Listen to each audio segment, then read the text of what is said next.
I'm a lifelong member of St. Thomas Episcopal Church. It's the oldest African American Episcopal church in Chicago, which is right next door to this building. I became an altar boy at about 4.5 years old. My father was extremely dedicated. We attended the church every Sunday, unless we were sick. And I was an altar boy there from the time I was 4.5 until about 15 years old. And of course, it's right next door to this building. And from my earliest memories, and it was probably a way to kind of induce us to be excited about going to church, because kids can be a little bit different. We would have breakfast in the cafeteria here every Sunday, and of course, for kids, it's an exciting experience to dine out. We would see the activity in the building, the gymnasium, the swimming pool, kids coming and going. So those were my early memories. In addition to that, my father was very close friends with Margaret Burroughs, who founded the Salvo Museum.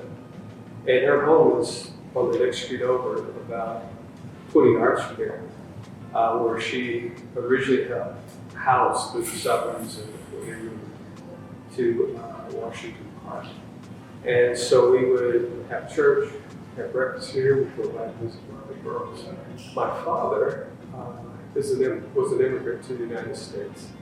He was born in Barbados. And I guess you could say he was part of the Great Migration, because he did come from the South. But he was born in Barbados. He attended high school in Canal Zone, Panama. And in 1917, he immigrated to the United States to attend college at the Lewis Institute, which is one of the colleges that became Illinois Institute of Technology. He studied there for 4 years, and because he couldn't live on campus because of racial discrimination, he lived in this building.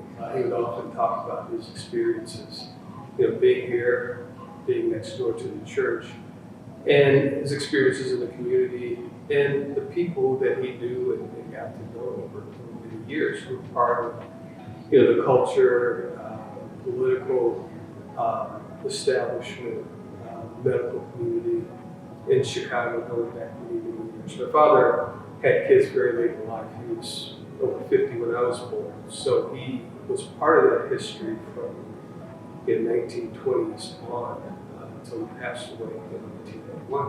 I recall this facility as being sort of the heartbeat of Bronzeville for an extended period of time. And I'm very proud for it to have been a major part of my life. I guess life was different back then. The pace was slower. I think you just absorbed more of what was fundamental in life. The walks, the neighborhoods, the friendliness of people, kindness of people.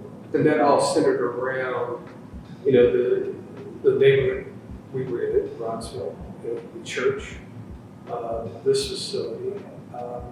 Really nothing but very, very positive, very cultivating, very character-forming experiences back then. The Renaissance Collaborative has done an outstanding job. And Pat in particular, I remember when this building was offered to the church, and Pat stepped up to take on the responsibility of building an organization that could own and manage the facility, and she shaped the direction of that organization, the Renaissance Collaborative, bringing in other churches in the community to support the effort. Looking at what Pat accomplished over all these years, and also because of what this building means to me and my family. I couldn't say no when I was asked to join the board.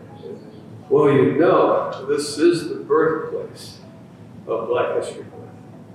It all started here. And one of our efforts has been to sort of sort of reclaim that history, and that we would really like for people to see this as the Mecca of Black history, with the efforts and contributions of so many people around the country in terms of acknowledging the importance of the history of African Americans in the United States, history that has, many times, there have been attempts to erase and ignore.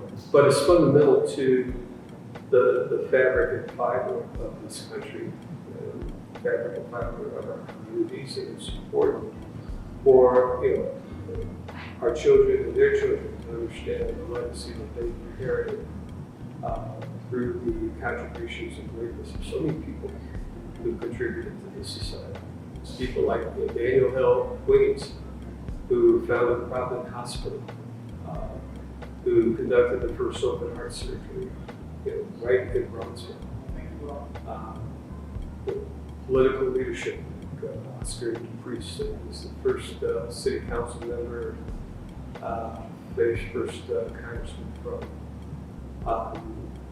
from Chicago, African American congressman from Chicago. Leaders in business, commerce, and the health professions. Many of them met here. The building has a very, very proud history, and people should know about it.